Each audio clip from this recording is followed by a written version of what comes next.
Hello and welcome to Development Show number 15. Again, we're live streaming across Facebook, LinkedIn, and on YouTube, where you can always catch up with previous shows and, of course, this one. I'm a bit buzzy today, so we'll be all right. And for some reason, I don't know why the countdown's on, and I always get a cough at that point, but I'll be okay. We're joined by Gavin Scott today, which is thank you so much for your time. It's greatly appreciated. Gavin, do you want to briefly introduce yourself to the listeners, the viewers, however they're consuming this? Sure, absolutely. Thanks so much, Greg, for having me today. My name is Gavin Scott. I'm an impact leader, motivational speaker, and podcast host. I'm 43 years old. I used to be in real estate. I used to not know what I was doing in life, and I didn't have any purpose. And then there was this massive, great big explosion. And that's how we come to be together today. That's awesome. I love the word impact. I think that it's one of those words that says what it does. Yeah, it's really interesting actually, because I'm swimming the Gibraltar Straits. So a lot of people, including yourself, have asked me, why? You must be nuts. Which actually is a true statement. I mean, if you want to go and swim across a big body of water like that, you have to have something, not quite in balance. But the reason I'm doing it is bigger than myself. And so actually the craziness or the silliness or the imbalance, whatever it is totally outweighed by purpose. So the reason I'm swimming the Gibraltar Straits is to raise awareness around plastic pollution in our ocean. Now, plastic pollution. No one wants to hear about it. Let's not talk about it. Let's avoid it. Let's keep it as an out of sight, out of mind issue.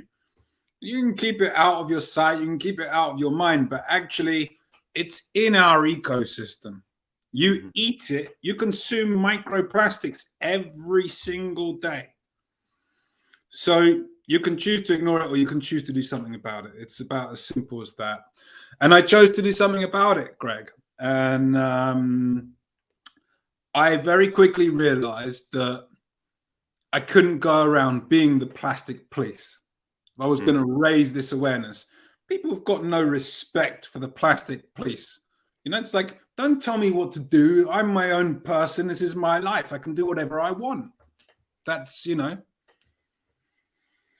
So I thought, well, how can I go about doing this? How am I going to create change? And I realized the only way was education. Now, there's plenty of educatory institutionals out there doing it, little charities, school systems in some ways, NGOs,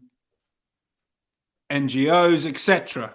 Right? But they're not making together such a big change. So I thought, well, I was never a good kid at school. I'd be at the back of the class, I'd be drawing, I'd be playing, I'd be joking. So actually, although education is the way forwards, it's not necessarily for everybody. I agree with that. Yeah. So I thought, well, how do you go ahead and affect everybody? And it's quite simple, basically. The way to affect everybody is to lead by example. Now, in that role of leadership, your actions are inspirational. People might not choose to admit it, show it, suggest it, but when they reflect on it internally, they will be inspired by your actions. And not everybody's going to follow you. I don't really like this term follow anymore because it's too intertwined with social media. But, as a leader, as an inspirational leader, that's what people do. They follow you. So that really was the idea of becoming an impact leader. Mm-hmm. So that's how I combined impact and leadership. Yeah, I think you're right that, you know, we shouldn't lead for others to follow. We should carve the path so others have the choice to follow. And I think that's a big difference. If we're leading just to create followers, then it's kind of almost disingenuous that the reason that we're leading is so people are following, rather than actually, you know, putting yourself out there and leading the way, regardless if anyone's going to follow you or not. And that is the inspiration. I think that when we are brave enough, bold enough to say, I'm going to do this anyway. And yeah, to kind of get onto the kind of the impact that, you know, we can be. And you're right, you know, plastic is a hot topic at times. Other times it drops off, you know, and it's just like, it's a hot topic. Okay, so we will recycle a bit more. And then of course there's the issues with the cost of recycling, and then of course it has to make business sense, and then it kind of drops off and stuff. So yeah, to create an impact, to get past the desensitivity of it, is you have to do something different. You have to stand out. And, you know, the question that I have is, are there enough leaders creating that impact? Or is it just a case of leaders going, I want to be a leader and I'm just going to push the boundaries just a little bit? It's a very interesting question. I would respond actually differently, because I feel that there are leaders out there, just many of them are not what I would refer to as woke or awoke. You know, they have natural leadership skills, but they're not awoke. So then actually, who are they impacting? Who are they affecting? Are there enough people out there awaking the masses? Mm-hmm. You know, because change can only come from a foundational level. So you got to start here, and you got to change each level slowly and slowly and slowly until you get to the top, where you then get this. It's the oh God, what's it called? The piece of ice in the water. What'd you call it? An iceberg. Thank you. It's the iceberg effect. I gave up coffee March 13th, 2020, everyone. So it's still a little early for me. Yeah, that's the problem. Never give up coffee. Well, the truth is about coffee, right? Here's why I gave it up. We were going into lockdown 2020, and I thought to myself, do you know what? I can't pace up and down the house. I was renting at the time a little villa in Bali. And I thought, you know, if I end up spending 3, 6, 9, 12 months here just walking up and down, I'm going to drive myself mad. I need to be in a state of calm to accept where we are and to be able to, you know, be at peace with it. So what that means is that when you have a coffee, boom, Mm-hmm. your energy or your focus goes up, and then your energy and your focus goes down. And you have another coffee, and your energy goes up, and your focus goes up, and then your energy and focus goes down. So I truly believe, in order to get the best out of ourselves as individuals, as universal essence, as spirits, as love, we need to be in a state of consistent joy, consistent bliss, not in flux. Mm-hmm. So my sort of understanding of Stay Outstanding, which is my podcast, and it's all about mindset, is the cardiogram of life. So the cardiogram of life is like this, right? It goes up and down, peaks Mm-hmm. and troughs. You can't have a peak without a trough. You can't have a trough without a peak. But stay outstanding means that you're consistently above 70% in that cardiogram. So it's how we choose to manage our situation and how we react to our own emotions, how we react to our own internal dialogue, and how we express ourselves to the world. So yeah, I think it's such an interesting point. Yeah. Yeah, and it's kind of it's kind of we went off. I did warn Gavin we can't occasionally go off on tangents, but yeah, it's kind of get back to kind of the leadership and are enough leaders creating big enough impacts? The answer is no. I'm not even going to hesitate for a second. Yeah. The reason is that we can't hear them, we can't see them.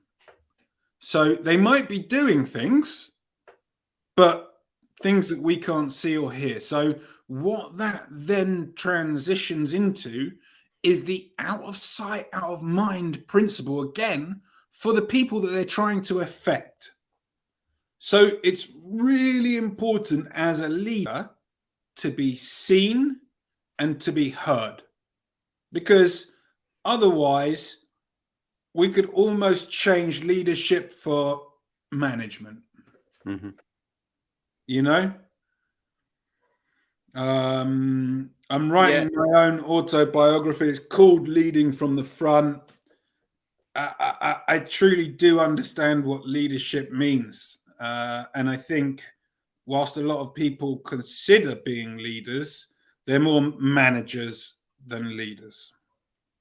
Yeah, there's two phrases have always kind of, or certainly more recently, been intertwined a lot more than they used to be, and I kind of agree with you that that I think to be a good, taking it into business, to be a good manager or to be a good leader, you need to know when to manage and when to lead.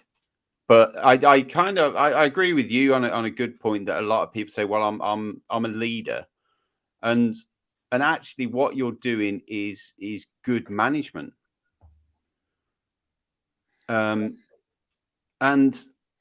yeah, leadership is something that is I think is dumbed down a little bit.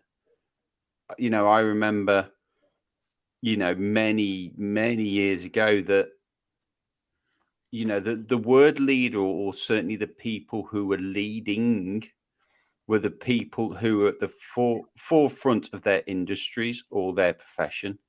Mm-hmm.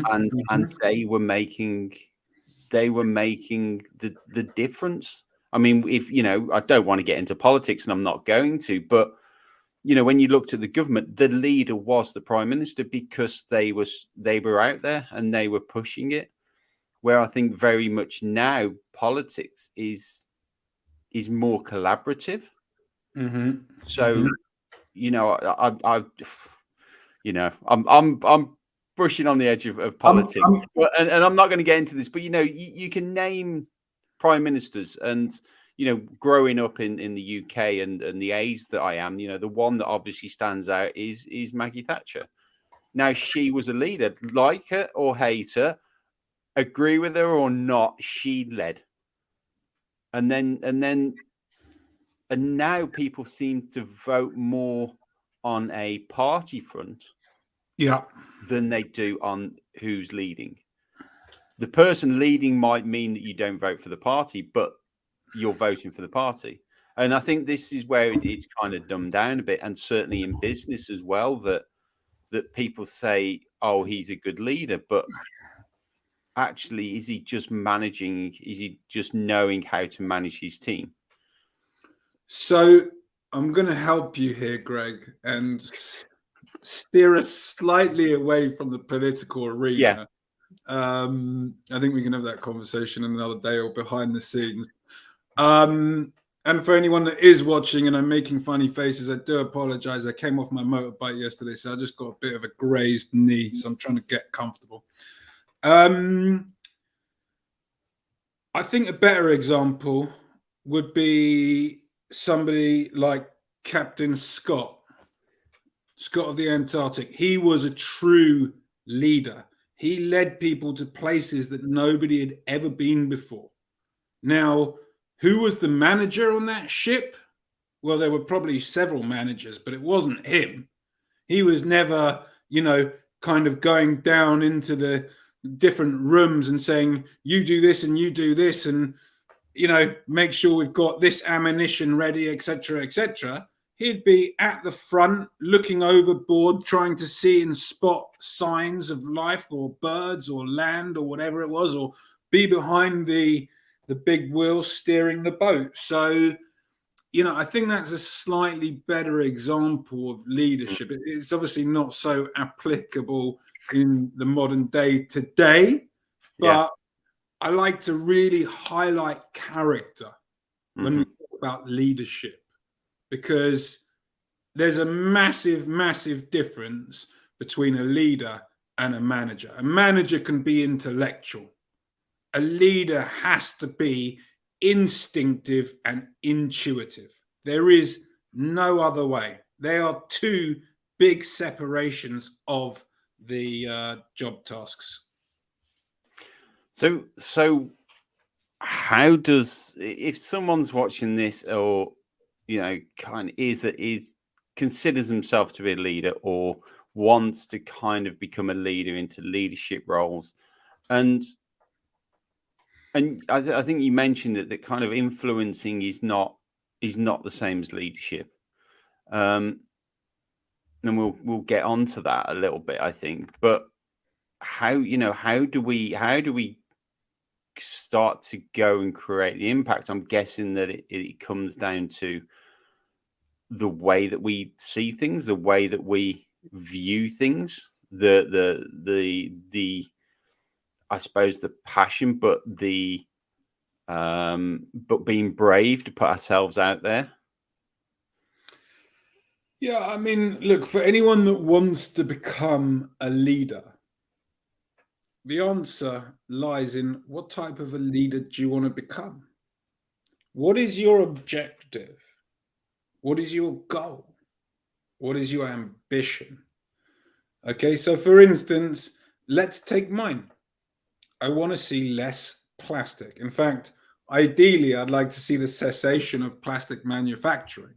I think that's where you cut the head of the snake off, actually, at the manufacturer's level. I think in today's world, we have the technology and the motivation to go out there and collect and, bring back all the plastic particles and reuse them in other things. So, China's producing, I think, 1 million plastic bottles a minute, which is scary as hell. So in that instance, how do you become a leader? Well, one, I've created a podcast. Okay, it's not about plastic pollution. It's about education. It's about leadership. And it's about changing one mindset at a time. And it's not about changing mindset towards plastic. I speak about it frequently, but it's about basically bettering people so that they can fulfill their true potential. Because if they're playing the game of life at a higher level, then their attitudes will change. And eventually those attitudes will filter down towards plastic, and that attitude will change. So I'm looking at a much longer, broader term picture with my platform and using my voice on the podcast. So I think it's really important to understand what type of a leader you want to be. Now, I've referenced several times that this is an out of sight, out of mind issue.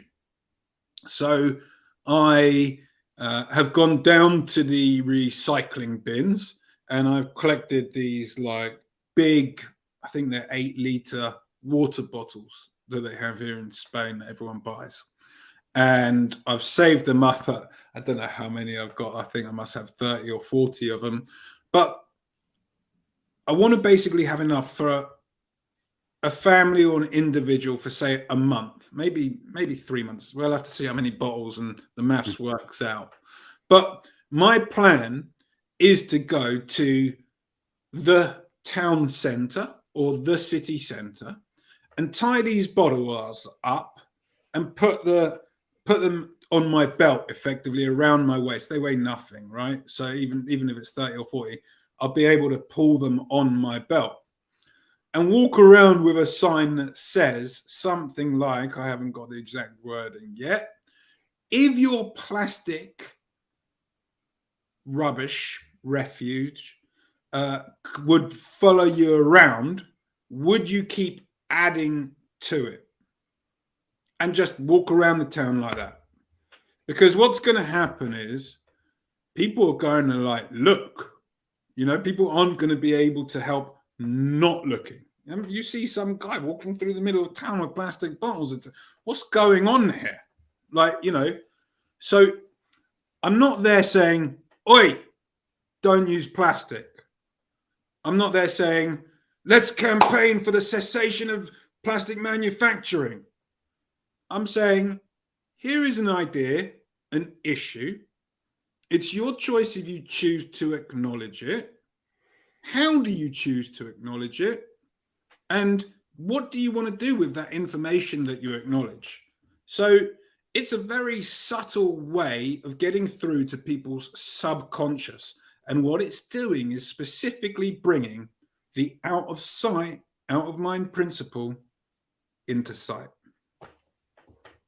So it's kind of, it is, yeah, we talked a little bit about education, and there's different forms and different modes of learning, and certainly one of them that can be the most impactful is visual learning.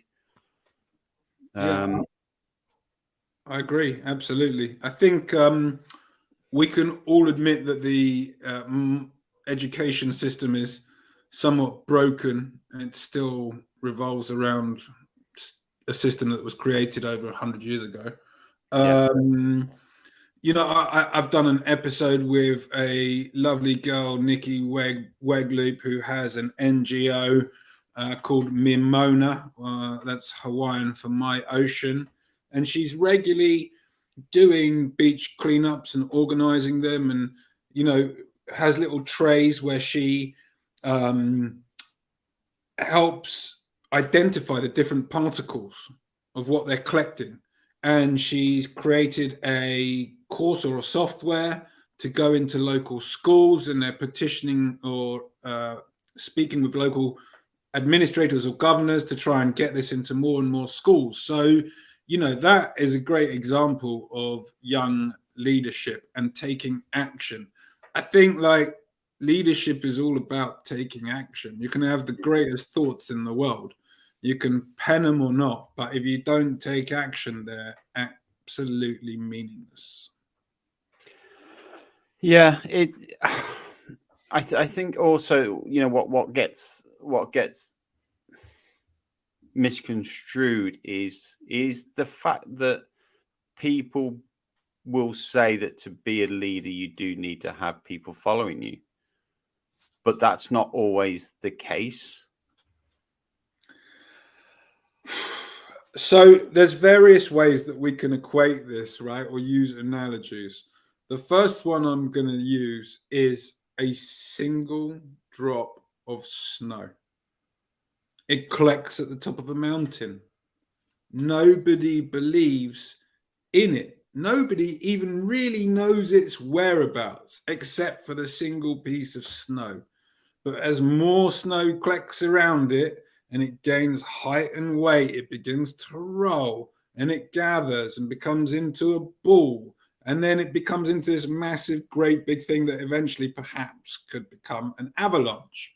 Now, that is an example of how you create leadership. You can't create leadership in a single action. You're not going to be like, right, I'm a leader. I'm going to have people follow me today. Let's go. No, nothing in life works that way. Nothing. You want to improve your health and stop being a fat, lazy human? Get up off your ass and change your habits, right? It's that simple. But changing habits, does that happen overnight? No. The same with nutritional intake. You can go down from let's say you're eating 3,500 calories a day, you can go down to 1,500 calories the next day. Does that mean in a year's time you're going to have lost weight because you did it on a single day? It's about taking consistent action, having belief in your actions and your purpose, and people will align with you. They will. You know, you can either have the biggest or the smallest following, it doesn't really matter, but people will align with your passion and your purpose. And if you can't get your message across, then you're never going to be a good leader. So I think perhaps that's a good little tip. Start with trying to get your message across. Go into your local communities. You know, I don't know. Start with dinner with your family. What are you ashamed of? Guys, listen, I learned this week. I just want to stand up for 5 minutes, carry on eating, but please listen to what I have to say and don't interrupt, right? And just pretend that you're talking to the 5,000 masses and you got your 5 family there, you know? Or I don't know, if you're a member of a religious entity, say a church or something, ask your pastor or your priest if you can, you know, talk at the end of his sermon one time, whatever it is. But go into these places and start talking and see over a period of time what people or how people react to you. Go into your local Starbucks, make friends with your manager and say, listen, I've got this really important thing coming up. I know this is highly irregular. It's probably not with store sort of regulations, but we can sort of, you know, turn a blind eye to it. I just want to give a talk. Do you mind if I put a poster up? It's going to be 10 minutes and short. I'll just talk for 10 minutes. Would you mind? You know, people, when you talk to people in that way, they're so open to listening to you because everybody at the heart of who we are wants change. And why is that? I can hear you saying it, Greg. It's because we are born, right, as universal essence. That's what we are. Now, universal essence is pure love. Now, what does pure love look like? Well, it looks like each and every single one of us, because we're all pure love. We're all universal essence. We're all completely unique and individual and wonderful and beautiful in our own way. So really, it's time to basically generate more loving spirit amongst all of us. And, you know, if you can get the buy-in of these people and start speaking, you will eventually have people that follow you. Guaranteed. Yeah, this brings me on to the show I did last time, and when we talked a lot about how to ask, and the fact that most people don't ask through fear of rejection, and it's personal. Oh well, I've asked this person, they've said no, so there's no point me asking anybody else. And you know, the message you just given is, yeah, go out and ask, can I do this? I know it may not be what you normally do, but can I do this? And keep asking. And I think that's the key as well. And for each rejection, go, okay, that's fine. That's not what they want. I will find the person that does want it. You know, and Andrea Mason, she shared an amazing thing with us, and I think that he's kind of worth mentioning now as we're talking about going out and asking to do this and to do that. And she said she always asks, and when it's a no, she follows up with a question of, well, do you know anybody else that can help me? You know, and I think that is almost the most important question rather than the initial question. So I think that's something to think about. You know, that it's a great message that if you want to create impact, you want to be that first snowflake that falls, you can't just sit, you know, going back to your analogy, you can't just sit at the top of the mountain. You've got to start you've got to start that momentum and seeing what you can gather. And, as human beings, the only way we can do that is by asking for support, asking for help. And I think that, it's certainly a message that needs to get across a lot more. That we don't have to do things on our own. We might have the vision, we might have the passion, the drive, but other people will as well. It's interesting when you talk about most people want to change or want to see change. So what do you think holds them back from creating that change? Is it just a case of it's easier not to? Or do you think it's a bit more deep rooted than that? Yeah, so basically, it's a great question. It will come down to various things. One, do they have the awareness? Two, are they willing to take action and change? Three, are they going to become their inner warrior? There's a warrior inside of each of us. Are they going to become their inner warrior? Because what you're doing is you're overriding conditioned behavior that's been there for a long period of time. It could have been created by you. It could have been created by your parents. It could be a completely generational thing. But until you override this pattern, this conditioned behavior, you're not going to get past the third phase. So, they often say you don't win a war in a single battle. Well, the minefield of changing a habit that's been a lifetime is going to be many battles before you win that war. It comes back again to the consistency thing. You can go out there, right, today I'm going to do this and I'm going to be great. And you can be great and you can do it. But tomorrow you're going to fall on your ass, maybe not. Maybe you'll do it for a week. Maybe you'll do it for a month. But at some point, if you have not addressed the issue, the root cause, the seed, it's going to come back to bite you in the bum. And I know this. Because I was that person. I'm like, I'm going to do it. Yes. Oh my God, look at me. I'm doing it. And then flat on my face. And then I'd be like, right, I did it once. Get up, do it again. Mm-hmm. Here I go. Look at me. This is great. And as you said, people need to be more understanding, to reach out and just say, help. I mean, help. Is it such a bad word?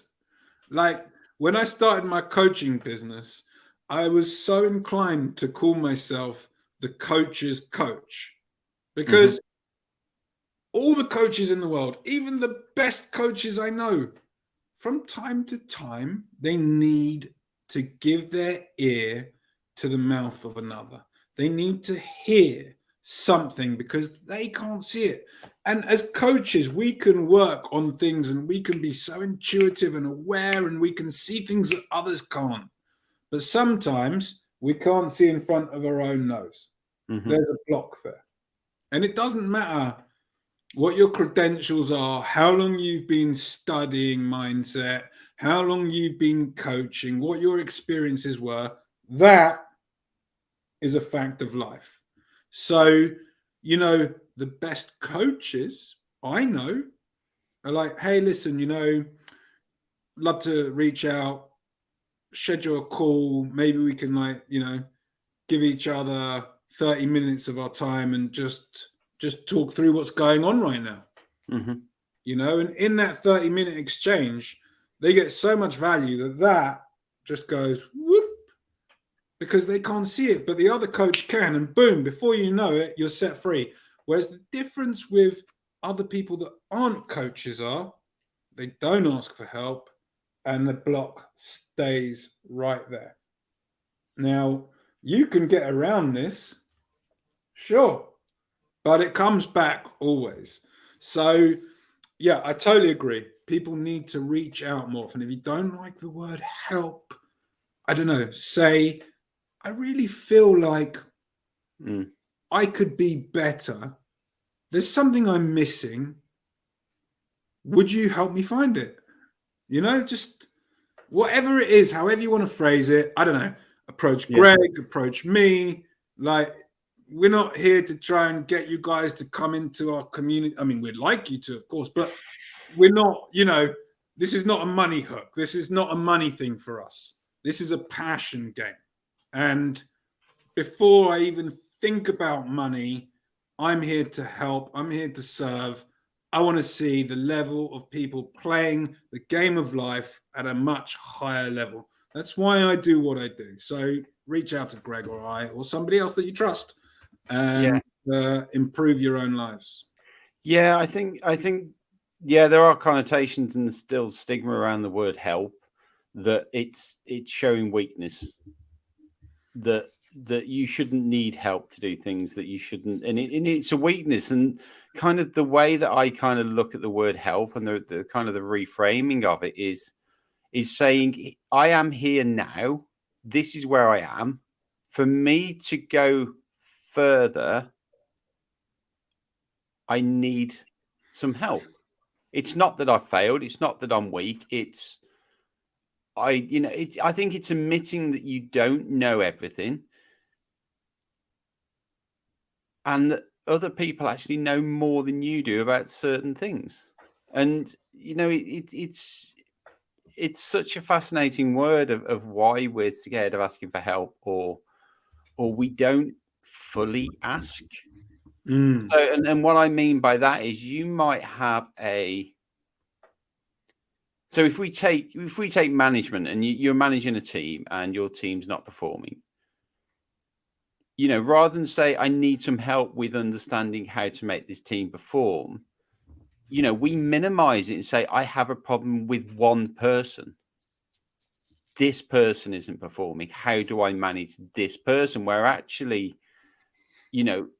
often the help is needed in the macro. It's on a bigger picture that the help is needed. And I think that you're right. As coaches, we can kind of see that, and we can kind of see, well, okay, you might think you need help on the in the micro, but actually it's the macro that needs the help. This person you're identifying isn't performing, and it's not because they're not performing. It's because the culture isn't performing, or the clear goals for the whole team aren't set. And I think that, we need to sometimes have a look at what do we need help with? Is it a small part, or is it quite a large part? So I think the answer to that can be either or a mixture. I was actually recording an episode, a solo episode last night. And for anyone that does listen to my podcast, they'll know, particularly in the solo episodes, but I also share with guests my own story. So I talk completely openly and, allow myself to be vulnerable so that others can see, hear, and feel that vulnerability, because there's nothing to be afraid of. There's nothing to be shy of. There's nothing, like, we're all human. Hang on, here's something. We all go through the same thing. Ta-da! Mind-blowing, isn't it? Like, hello? It's not like we're not going through the same things. We might just experience it in different times and slightly ever different ways, but we're all going through the same thing. So it's like, crazy to think that you're the only one. And last night I was recording an episode, is kindness taken for weakness? So this was actually relating to a intimate relationship that I had, but we can compare this to many different things, like, the West's kindness not to go in and blitz Russia, and now I think Mr. Putin is taking that as a sign of weakness. So getting off of the politics gig and coming back to personal circumstances, situations, and experiences. Like, I really was frustrated that my kindness was taken for weakness, not taken for granted, but literally taken for weakness.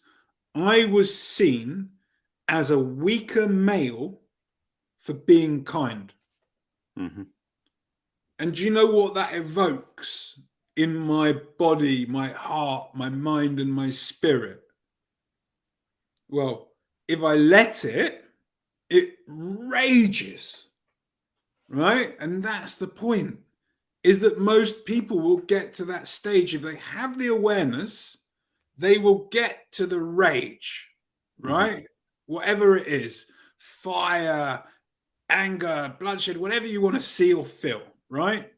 Whereas what I've done is I've gone, oh, okay, that's the awareness, that's the emotion, that's the ego.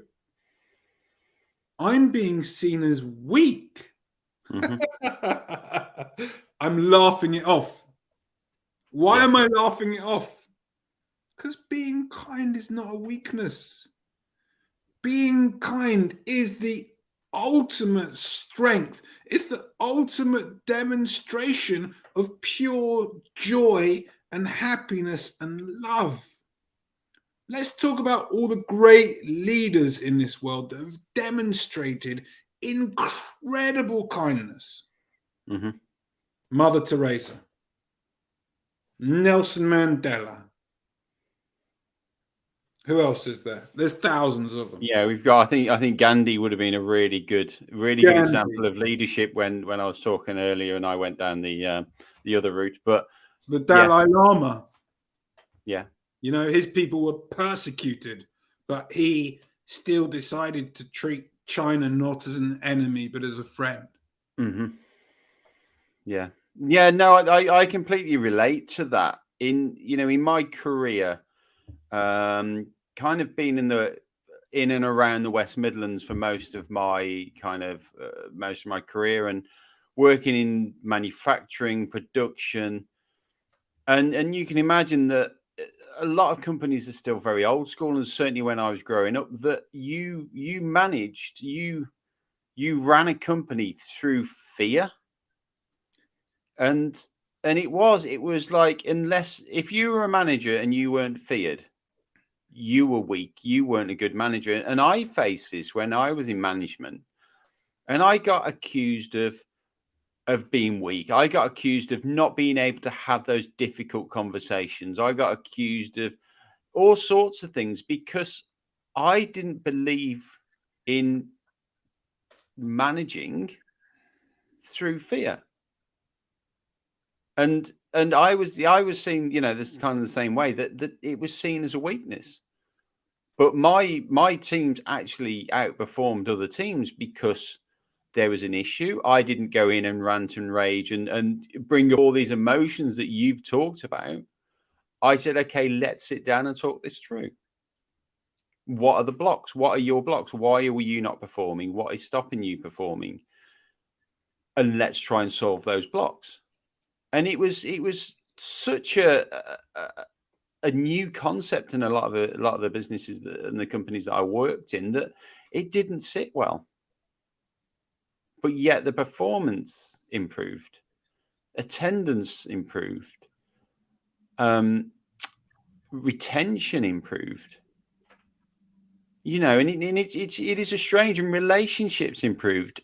I mean, how many managers do you think can sit there and say, actually, my team used to come and discuss with me about leaving, about getting a new job, before they'd actually applied, because they wanted my opinion and they wanted guidance? And I mean, I never let on to people that I did this, but and I always said to people, if you're going to leave, make sure it's for something better that you want to do, and not just for the sake of leaving.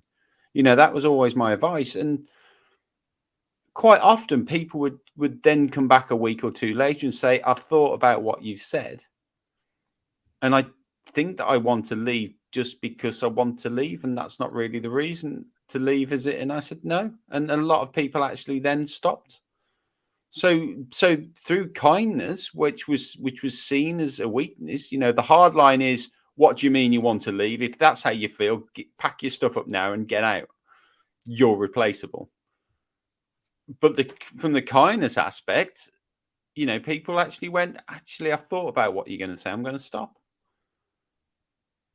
So you can improve retention, you can improve morale, you can improve so much more through just sitting down and listening and talking things through and not laying blame and not taking the hard line all the time. And you're right, it isn't a weakness. It's just a different way of doing things that achieve better results.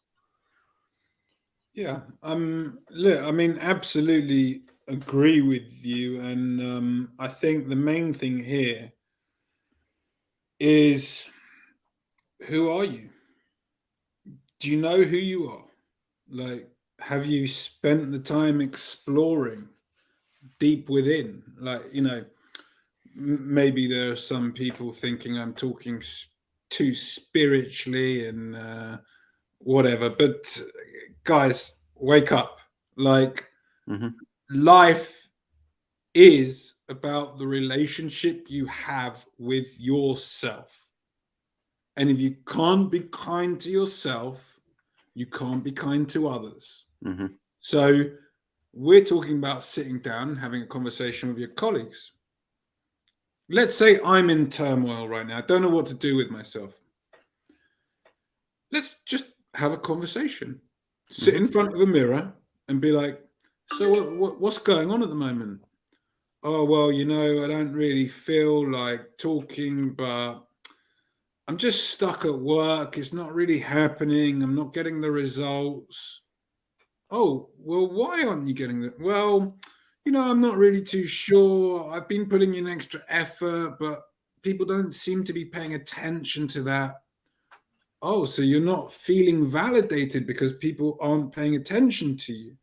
You know, like this exercise of mirroring yourself and talking to yourself will just bring out so much. Like, the self-love game is the biggest game in the universe. And so many people have negative inner dialogue and they want to get rid of it, but they don't know how. Well, here's how. You overrule it, you override it, you change it. Oh, great, Gavin. I've been trying for years. That's so helpful. Thanks, man. Don't worry. Pleasure. I get it. But the point is, is that you've got to have the time, the awareness, and the patience to go through the steps to overrule that inner dialogue. I too had that. I would drive myself mad because the ego would be here saying one thing, the angel would be here, the ego's the devil. And in the end, what happened was I used to go, hello, my angel, fuck off the devil. Sorry for the poor language. But it was literally that contrasting. Hi, my angel, fuck off the devil, you know? And I would just get rid of that inner dialogue, that negative speak. And then I would talk to myself as if I was my lover. And when you portray that self-love, you've got complete confidence. So I think, you know, that's one of the things that I tend to focus on in my work is everything. Everything begins with the self.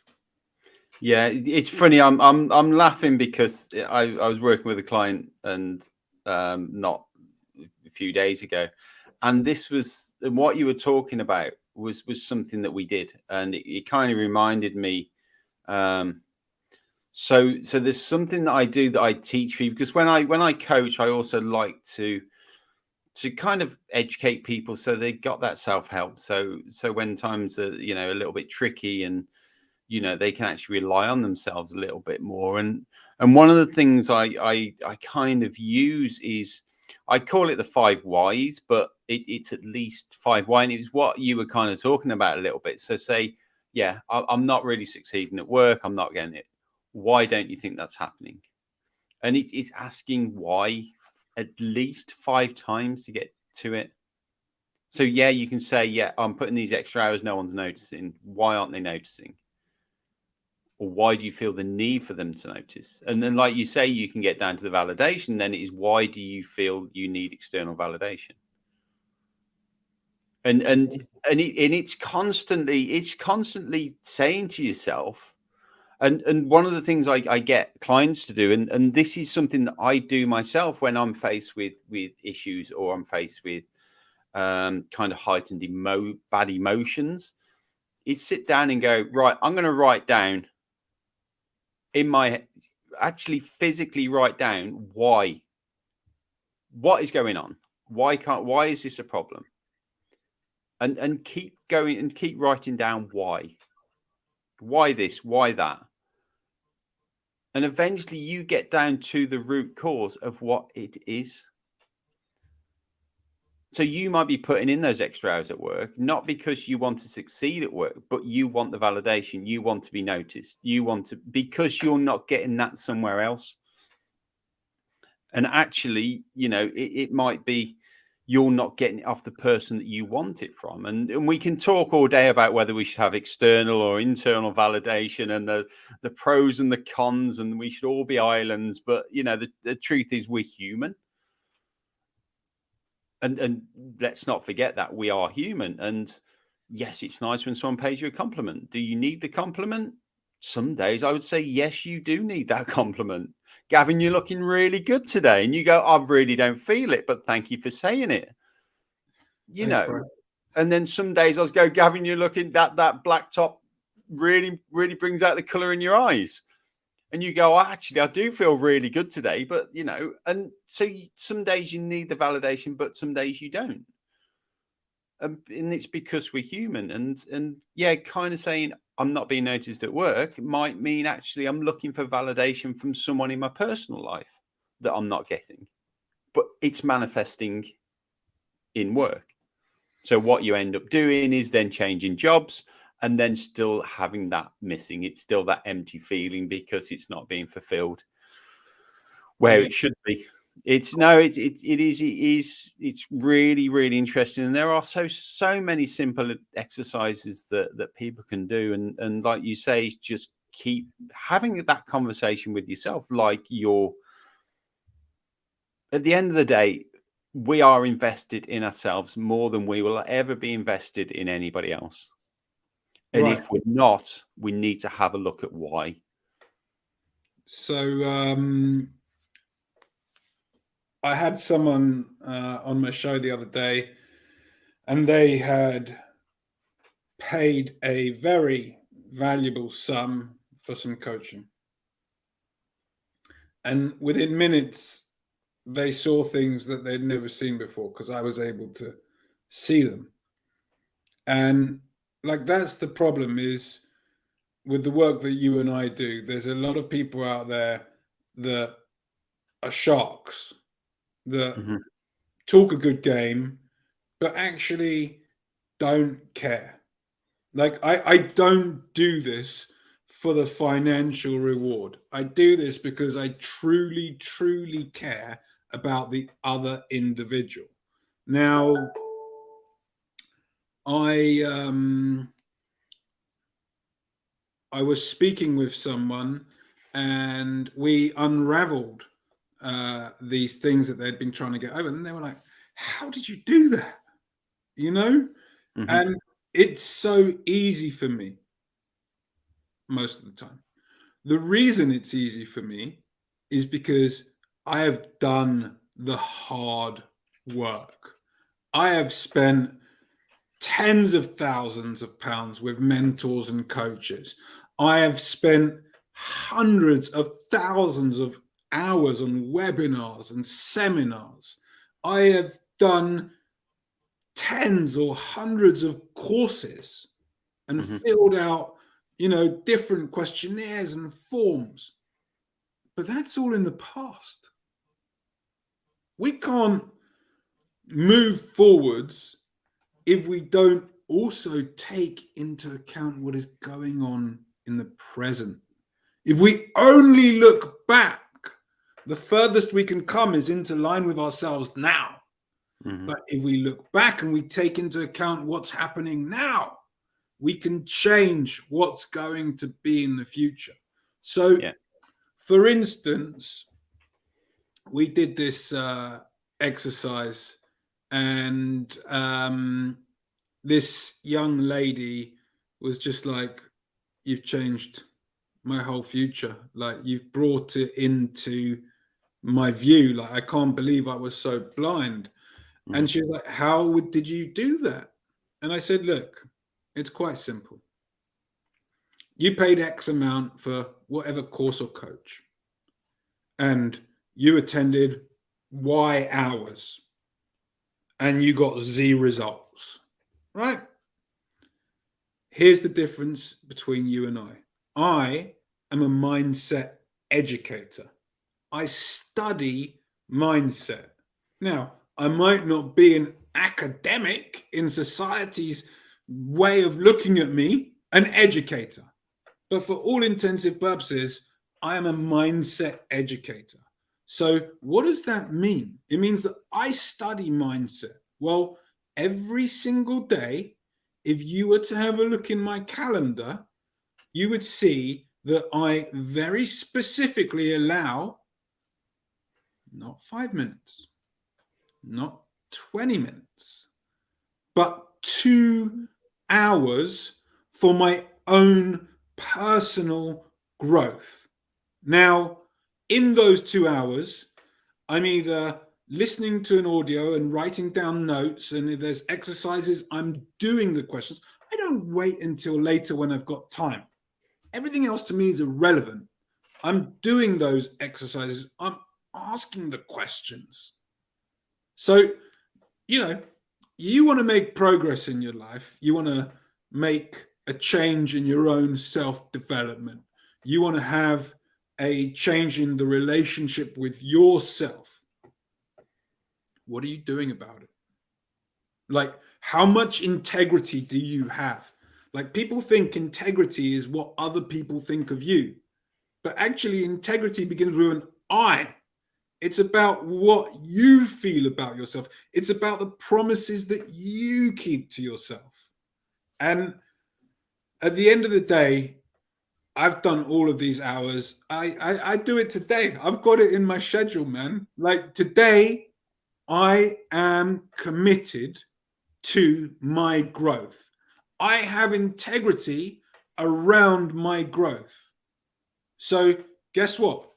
You can choose to sit there and do nothing. You can choose to sit there and point the finger and say, ha ha, he's a fool. But the question is, who's taking action? Who's getting results? I am. And when you get results, it leads to greater self-belief, which leads to greater confidence, which changes the entire outcome of what you believe is in front of you. Yeah, I completely agree. I mean, I know I'm normally asked guests to leave us with, kind of some words of wisdom and things, but I think that, what you've done, and it is right. It comes down to self and what, the way you feel and getting down. And I think that's a great piece of advice to kind of end the show on, Gavin. So thank you so much for your time and your wisdom and the conversation and steering me away from rocky politics. So thank you, and thank you to everyone for listening, and we hope you got some great value from this again. Unless you want any parting words, Gavin.